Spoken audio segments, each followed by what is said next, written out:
Hello, dear viewers. Thank you for joining me. I want to read on Reverend Michael Curry's sermon today at the wedding, at Harry and Meghan's wedding. You know what he said? It was amazing. He said that just as fire was an invention by human beings that changed everything, and then he listed ways in which it changed everything.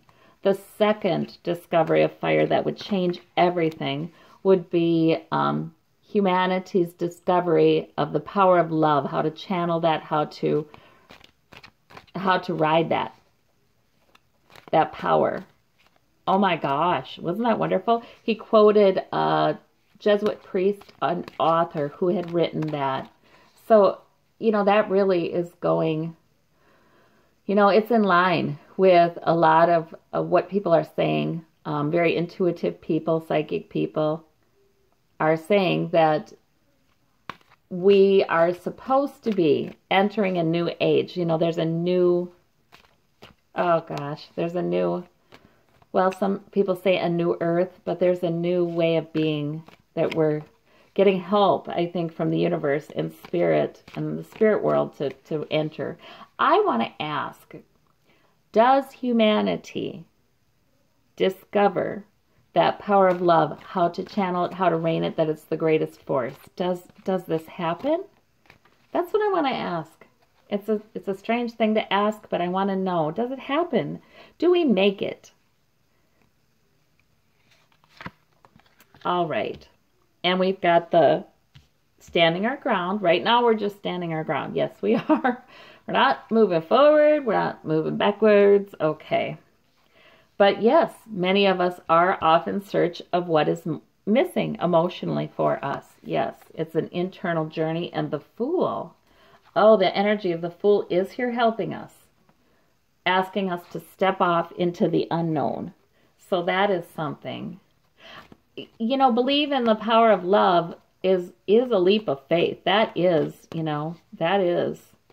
believing in the divine and walking out on that power. A lot of times love will have us doing things that are certainly not in our best interests and maybe feel very risky. And I don't think we ever have to throw out good judgment. And truth is as important as love, or at least right now, truth is very important. Almost like a gateway to the next stage, I think. But that risk, the energy of the Fool is inviting us to step out on it and be hopeful. Step out in love, step out in hope. Look at the major arcana there, you guys. All right.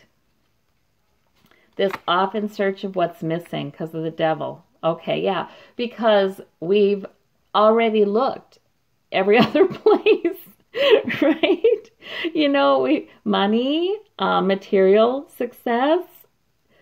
Oh yeah, drugs, alcohol, substances, activities. We've already looked everywhere else, to find what's missing emotionally. And we're not going to find it unless we look to the spiritual. Yes, and I believe that, absolutely. Right now we're holding our ground. Okay, there's love. There's love. Good.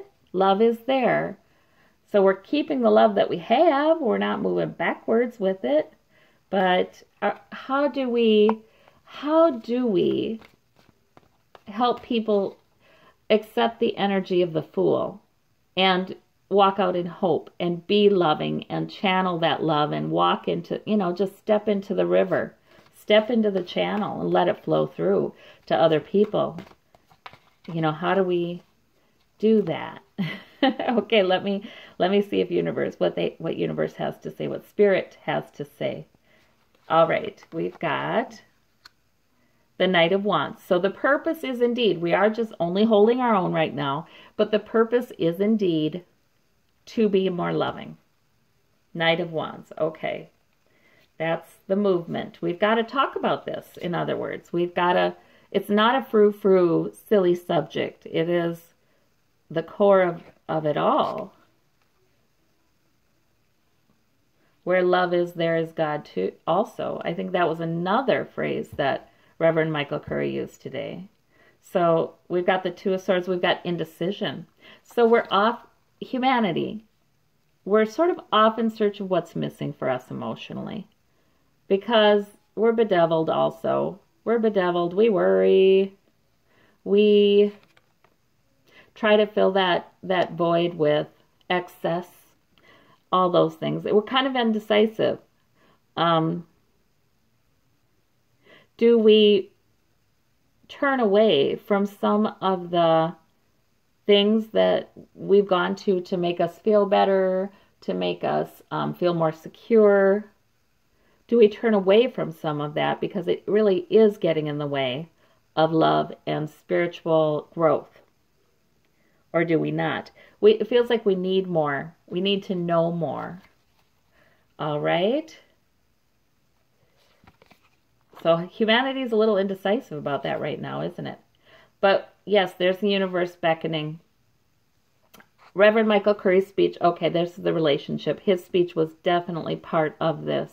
He was definitely channeling what Spirit wants us to know right now. And yeah, Spirit wants us to turn in this energy of the Fool, this delight, this daring to believe that we could have that love and freedom and happiness in our lives, that joy. Daring to believe and stepping out into the unknown. He wants us to do that. He wants us to step out in hope and begin with this Page of Wands. To make that our purpose, to make being loving our purpose, to make feeling love for ourselves our purpose, you know. He included them all. He said, yeah, it can all be boiled down to, Christianity could all be boiled down to love your God, love your neighbor as yourself. So those three things, love God, love your neighbor, love yourself. And that's all. He kind of said that's all. So yeah, that's what he wants. That's what he was calling us to do. That's what the universe is calling us to do. Holy moly. Well, I didn't get an answer, Spirit. Do we do it? Look at this. Indecision is what I get. Well, this could be an answer too. The Page of Wands, that yes, indeed, we are picking up that wand. That could mean that. But what does humanity do? Queen of Wands. Okay. I think that means yes. There's a bunch of people, not all of them, but a bunch of people who are going to be, it's again like a movement, you guys. It's like a new movement. It's just catching on like wildfire. And it is more feminine in energy, yes. But that Queen of Wands energy to get it done and to be purposeful and intentional in the love, that's begun. And that will mature.